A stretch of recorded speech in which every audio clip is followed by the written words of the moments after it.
Olá, futuros residentes, tudo bem? Eu sou o Dr. Pedro Denofrio, sou o criador do curso preparatório para provas de residência em bucomaxilofacial da Quero Ser BMF. Nós somos um curso presencial aqui em São Paulo e agora vamos abrir nossa categoria online. Quem tiver interesse em saber, entre no nosso site queroserbmf.com.br. Hoje nós vamos falar sobre fraturas nasais. As fraturas nasais são importantes fraturas na região da face. E o mais importante ressaltar é que temos sempre que avaliar o paciente o potencial de um trauma crânioencefálico. Esse paciente pode apresentar características como náusea, vômito, perda de consciência. Logo, temos que pensar em sempre pedir uma avaliação desse paciente para um neurologista, para um cirurgião geral, solicitando exames de imagem, como tomografia, para localizar possíveis fraturas de base de crânio ou mesmo complicações maiores, como hematomas subdurais, que podem evoluir o paciente mal. E aí sim, depois nós avaliaremos a questão do tratamento das fraturas nasais, ok? As fraturas nasais são fraturas muito comuns, porque ali se encontra numa posição central da face. Essa posição central da face, literalmente nessa região, ajuda que seja vítima de trauma quase sempre, a primeira coisa a ser batida quando há um traumatismo dessa região. Logo, esse nariz projetado para anterior e no meio da face sempre vai ser o alvo desse trauma. Normalmente em traumas esportivos, por agressão ou traumas automobilísticos. Ela pode ser uma fratura isolada ou combinada. Combinada por quê? Porque ela também pode ter fraturas de terço médio ou de base de crânio associado, porque essa região está muito pertinho uma junto da outra. E acontece normalmente em diferentes idades. A anatomia do nariz. O nariz ele pode ser dividido em duas partes. Nariz externo, que é o que vai nos interessar bastante nessa aula, por causa da questão das fraturas da base do nariz, e o nariz interno, que é a parte de olfativa e etc. O nariz externo é dividido em narinas, septo, direito e esquerdo, né? Então ele vai ter as partes direita e esquerda dele, o que leva para a faringe, onde haverão as coanas, que são a parte onde faz aquecimento do ar. O nariz externo ainda é dividido, formado por ossos pareados, que são 2 ossos da maxila, 2 ossos palatinos, 2 ossos nasais e 2 ossos lacrimais. Isso é uma pergunta que cai em prova normalmente. Normalmente eles colocam assim, quantos ossos formam o nariz? E eles colocam quantos ossos, a alternativa com 4 ossos, ou 6 ossos de repente, porém tem que lembrar sempre é o dobro, então é um monte de osso em teoria. Só que nós temos 8. Mais os ossos únicos, que são os ossos frontais, ossos etimoidais, o vômer e o esfenoidal. Então, vamos fazer a conta aqui, são pelo menos 2, 4, 6, 8, mais 4. Então são 12 ossos que formam o nariz. Existem os ossos pareados e os ossos únicos. Já matei uma questão para vocês, né? Então vamos dar uma olhadinha. Osso frontal aqui, ossos nasais, processo frontal maxilar, cartilagens laterais do nariz, né, que eu acabei não falando, mas o nariz tem uma boa porção cartilaginosa que nós da buco não acabamos abordando, deixamos para os nossos colegas plásticos e otorrinos abordarem. Temos ainda a maxila aqui embaixo, que acaba formando a parte da base do nariz, a espinha nasal, e a vascularização do nariz. O nariz é vascularizado por artérias, com ramos da artéria carótida externa e da artéria carótida interna. O nariz externo é vascularizado pela parte superior dele, pelo ramo dorsal da artéria carótida e pela artéria oftálmica. Inferiormente, o ramo septal lateral e angular. A vascularização da parte inferior do nariz é feita pelo ramo nasal interno e etimoidal anterior. Da carótida externa vem o esfenopalatino e a artéria palatina maior, e posteriormente pelo nariz interno e a artéria posterior inferior, o nariz interno. A artéria carótida interior e a artéria oftálmica ainda fazem a vascularização do nariz interno, com artérias etimoidais anteriores e posteriores e a cavidade nasal anterior e inferior. A drenagem venosa do nariz é feita por veias esfenopalatinas, oftálmicas e a facial anterior. Essa é uma questão que sempre cai em prova. Então, muito normal a gente ouvir que ter aquela questãozinha básica na prova. A questão o plexo de Quisselbach é o quê? O plexo de Quisselbach é a razão da maioria dos sangramentos nasais, por ser uma junção de 4 artérias da região. Então, 90% dos sangramentos nasais são advindos do rompimento do plexo isquial baixo, principalmente aqueles sangramentos mais volumosos, onde o paciente tem mesmo uma perda sanguínea, tendo que ser feito até manobras hemostáticas locais para pararem, tá bom? O plexo isquial baixo é formado pela esfenopalatina, etimoidal, palatina maior e labial superior. Não podemos esquecer, tá bom? Inervação. A inervação sensitiva do nariz, a pele e a raiz do nariz são inervados pelo ínfratroclear e pelo nervo oftálmico. Nariz inferior pelo infraorbitário e parede lateral. Nariz, a parte nasal interna, pelo etimoidal anterior, que também inerva o septo. Sinais e sintomas de uma fratura nasal. Então vamos pensar o seguinte: um paciente chegou no seu consultório, ou lá no hospital onde você está dando plantão já como R1, e ele chega com uma epistaxe. O que é uma epistaxe? Já a gente vai explicar isso aí. E são esses que ele pode apresentar. Então ele vai chegar com o nariz inchado. Isso é a linguagem que o paciente vai referir para você. Eu estou com meu nariz inchado, não estou conseguindo respirar pelo nariz. Isso é o quê? É um sinal ou um sintoma? É uma coisa que a gente sempre precisa lembrar, porque é pegadinha de prova. Às vezes o cara coloca assim: descreva sinais de fratura nasal ou sintomas de fratura nasal. E a gente erra. Então vamos dar uma lembradinha nisso também. Então, o que são sinais e sintomas? Sinal é aquilo que pode ser percebido por outra pessoa sem ser referido por ninguém. Então, se o paciente chegar entubado, você vai olhar e vai falar: isso aqui é um sinal. Sinal é aquilo que pode ser percebido por outra pessoa sem um relato e comunicação do paciente. Agora, sintoma tem que ser uma queixa relatada pelo paciente. Então, tudo que for sintoma, vocês vão escrever no prontuário como SIC, referido pelo paciente ou pelo cliente. Tudo que for sinal, vocês vão colocar como vocês colocaram. É uma história que vocês estão escrevendo, tá bom? O que é epistaxe? Epistaxe é o sangramento nasal. Licorreia. Licorreia acontece quando o paciente tem uma fratura nasal que tem também um acometimento de base de crânio, onde tem o vazamento ou extravasamento do líquor. Equimose periorbitária, já a gente vai mostrar. Edemas e hiposfagmas. Edema é o aumento de volume. Hiposfagma é sangramento na região ocular, por dentro da câmara ocular. Mobilidade dos ossos, perda de função, né, que o paciente vai referir que não tem mais perverdade, né, que é uma coisa que a gente fala errado, mas acontece, que é real, que é a perda de patência nasal, ou não conseguir respirar. E a rinoescoliose também é algo que é um sinal que vocês vão poder ver de longe, que é o nariz tortinho para um lado. Classificação das fraturas nasais. As fraturas nasais podem ser classificadas em open book, que é em livro aberto, cominutas e desvio paramesial ou posterior. Fraturas open book são literalmente fraturas adventas de traumas frontais. Isso é uma outra coisa que é uma característica interessante da nossa profissão. A gente também se torna meio legista. Então, quando o paciente chega com uma fratura em open book, que é aquele nariz que já perdeu toda a sua projeção para anterior, normalmente o trauma, se foi só um trauma, foi um trauma direto. Então pode ter sido um soco, pode ter sido uma bolada, pode ter sido uma tacada. E isso pode referir o quê, por exemplo? É muito comum chegar em hospitais do SUS aquela famosa história de: doutor, eu caí da escada. Poxa, você caiu de escada de nariz? Tá? Normalmente são mulheres que estão tentando esconder uma agressão. E faz parte da nossa profissão também defender o nosso público e ajudar o nosso público a melhorar. Eu já tive casos na minha residência, por exemplo, que nós ajudamos essa paciente, orientamos ela a procurar uma ajuda quanto a essa questão e ela acabou fazendo um BO e se livrando do agressor. Tá? Então, presta atenção nisso também. Nosso paciente não é só paciente de osso ou face ou dente. Nosso paciente também é nosso paciente para a vida, tá bom? Então, fratura, voltando para a nossa parte aqui, para a aula que eu posso ensinar além disso. Normalmente advento de um trauma frontal.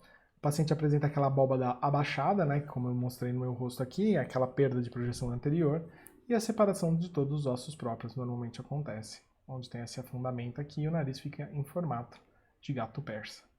Fraturas cominutas são fraturas causadas em múltiplos fragmentos, normalmente traumas de altíssimo impacto, então, por exemplo, uma tacada, esse paciente vai ter como se fosse um saquinho de ossos mexendo lá dentro. tratamento normalmente inicial é fechado, então a gente não vai, no nosso caso nós não abordamos aberto, né? Nós só fazemos o primeiro atendimento do trauma nessas questões, onde nós vamos estabilizar essa região para depois, se talvez precise de um retoque funcional estético pela parte da plástica ou otorrino. Tá? Fraturas com desvio, voltando àquela parte de legista que eu disse para vocês. Então, se o paciente tem um trauma, por exemplo, lateral, esse nariz vai estar desviado contralateral da origem do trauma. Então, se o chute ou o soco veio dessa região, o nariz vai estar desviado para lá. Se o soco invertido, tá bom? Vai demonstrar a distribuição do trauma, podem ser múltiplas ou únicas, podem ser assintomáticas, então é comum que pacientes venham depois de 3 ou 4 dias depois com uma queixa de perda de função e referem um trauma, por exemplo, esportivo, que estava jogando basquete ou futebol. Então, sinais e sintomas. Aqui, nesse quadro, a gente já consegue ver alguns sinais, né? Como eu disse, sinais são todos que nós conseguimos ver. Essa paciente está entubada, ela já foi operada no nariz, mas ela apresenta alguns sinais que a gente vai pensar aqui já já. Os sinais são a equimose periorbitária. No caso aqui, ela tinha hiposfagma, mas a gente não consegue ver. Então, são coisas que a gente pode referir. Quais são os exames complementares para a gente enxergar num paciente as fraturas nasais? São a tomografia de face, raio-x de Waters, perfil para ossos nasais e a PA de face. O raio-x de Waters e a PA de face e o perfil de ossos nasais vocês vão encontrar na maioria dos hospitais do SUS. Depois a gente vai ter uma aula de radiologia para bucomaxila, onde a gente vai conseguir demonstrar todas as tomadas radiográficas, tá bom? Lembrando que essa aula ela vem de outras duas aulas, que são as fraturas de terço médio, e a live de terço médio. Então, se vocês tiverem algum interesse em assistir uma aula completa sobre fraturas de terço médio, vocês podem clicar no card que eu vou deixar aqui para vocês, tá bom?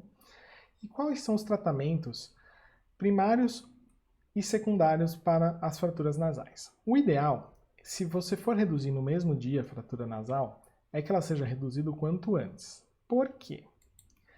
As fraturas nasais, elas têm uma característica de inchar muito rápido. Então, quando começa o pico do inchaço ou do edema desse paciente?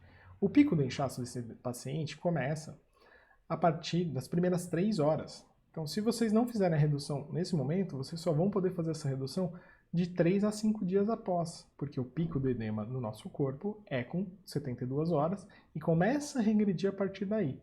Então, o ideal é, se o paciente chegou nas primeiras 3 horas, é tentar já fazer um tamponamento com uma redução delicada e medicar esse paciente com corticoides, anti-inflamatórios, para evitar que o edema evolua tão rápido e ele possa ser operado o mais rápido possível.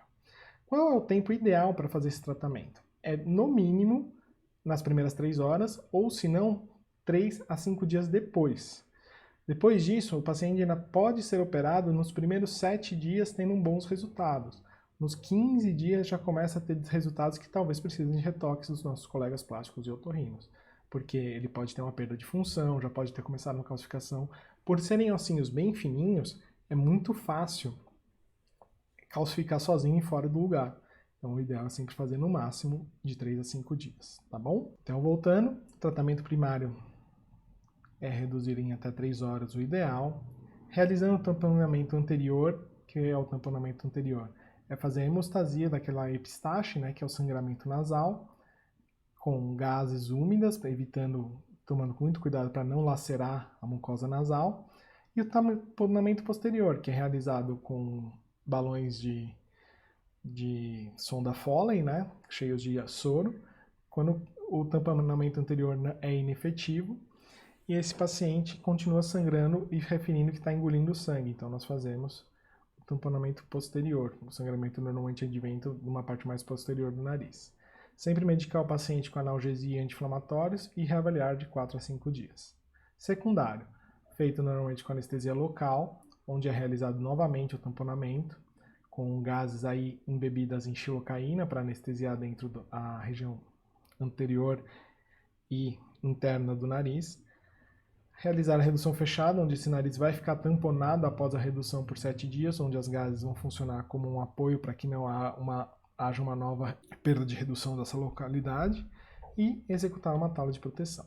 Como eu disse, o tamponamento anterior é feito com gases introduzidas úmidas simultaneamente bilateralmente para evitar um desvio do septo, com cautela para não lacerar a mucosa nasal e não desviar o septo, causando uma iatrogenia, né? O tamponamento posterior, tem que tomar muito cuidado quando for realizar um tamponamento posterior, principalmente em sala de emergência, quando o paciente chega com sangramento excessivo, porque você pode literalmente tacar uma sonda de Foley para a base do crânio dele se tiver uma fratura associada. Se você não tiver certeza, não realize. Se você tiver certeza que não tem uma fratura de crânio, pode fazê-lo. Tá? São normalmente realizados com sangramentos abundantes que não diminuem com o tamponamento anterior e feitos com a sonda de Foley. Como é feito o tratamento com anestesia local dessa região? Nós realizamos os bloqueios anestésicos, bloqueando os dois infraorbitários, fazendo anestesia também da asa do nariz e do septo e duas punções aqui na região de glabela. Aqui é o tamponamento anterior sendo realizado, onde está vendo? Nós fazemos a pressão para localizar a pirâmide nasal e colocamos gases lá dentro. Aqui com o espéculo nasal, né, que é mais legal de fazer, onde a gente consegue afastar as narinas, já começa a fazer uma boa redução nessa região. O legal é que o espéculo também ele é rombo, então acaba evitando um trauma. Anestesiando também a base do nariz, na região da espinha nasal e todo o septo. E fazemos a redução. O ideal é que sejam realizados com os fórceps ou pinças de Ashe, porém podem também ser realizados com um carry envolvido numa gaze ou protegido por um dedo de luva, onde você vai fazer o levantamento desses ossos fraturados. Aqui podemos enxergar a paciente com uma tala nasal instalada, apresentava aquele famoso sinal de guaxinim, né? Que todos os pacientes, todos os nossos alunos responderam na nossa live, quem não sabe vai dar uma procuradinha lá. E instalada aqui é para a proteção dela posterior. Quais são as complicações do tratamento das fraturas nasais? As primeiras são as sineques, depois os hematomas septais, hiperredução e a rinoescoliose. Sinéquia. Sinéquia é a aderência por meio de um tecido fibroso patológico de dois tecidos ou partes de um órgão normalmente separados. Como que acontece isso? Durante a introdução da pinça, ou da Kelly, ou de qualquer instrumento que vocês utilizaram para fazer essa redução, você lacera a região da mucosa nasal. Isso faz com que crie essa pelinha, essa ponte de epitélio na região e ali vai ficar algo que vai interromper a pervierdade ou a patência do nariz. Isso se chama sinéquia. Então, tem que tomar muito cuidado quando for fazer a redução, sempre embeber esse instrumento com xilocaína, com soro mesmo, tentar deixar ele mais protegido possível. Tem gente que gosta de colocar uma pontinha de luva nele para evitar isso e evitar essas lacerações. Pode também ser causado pelo trauma, as lacerações, mas normalmente causadas por iatrogenias. Então, se a gente puder evitar uma complicação, sempre melhor, né? Hematomas septais. Hematoma septal é um acúmulo de sangue no septo nasal ósseo cartilaginoso, entre o septo e o muco periósteo, normalmente causados pelos traumas durante a redução, ou por instrumentos também durante a redução.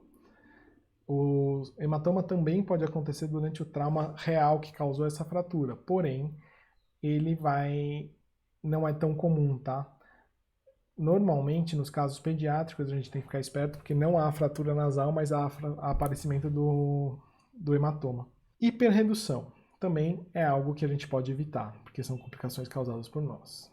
A hiperredução normalmente acontece quando você reduz excessivamente por movimentos além da posição que deveria ficar esse osso. A causa, normalmente, é quando a gente trata o paciente com edema. Por isso que é importante a gente esperar os 3 a 5 dias após a fratura e medicação para redução do edema, porque a partir do momento que esse nariz está edemaciado, você perde os padrões normais do paciente, que podem levar a uma hiperredução, você achando que, não, está mais para cá, e você acaba empurrando o osso demais e causando essa hiperredução. Então, por isso que é legal a gente sempre esperar o edema, tá bom?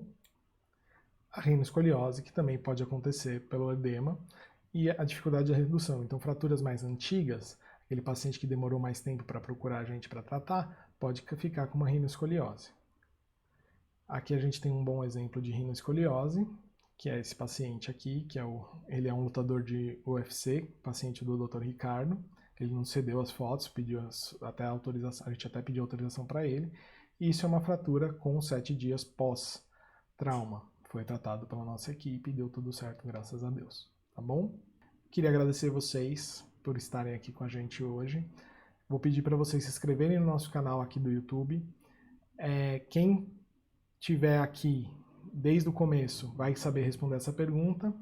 Então eu vou perguntar para vocês, qual é a causa das sinéquias? E o que é sinéquia? Quem responder aqui nos comentários, é só ir lá para o nosso Instagram, que é o Quero Ser BMF, falar, respondi o comentário, que nós vamos enviar um certificado que você assistiu a essa nossa aulinha, tá bom? Esse certificado vocês podem usar para aulas complementares ou mesmo para o próprio currículo. Não esqueça de deixar suas dúvidas também no comentário e clica aqui para assistir nossas outras aulas, que é a de fratura de terço médio, a live, e as fraturas de zigomático e fraturas orbitárias também que estão aqui no canal. Até mais, vejo vocês logo e tchau!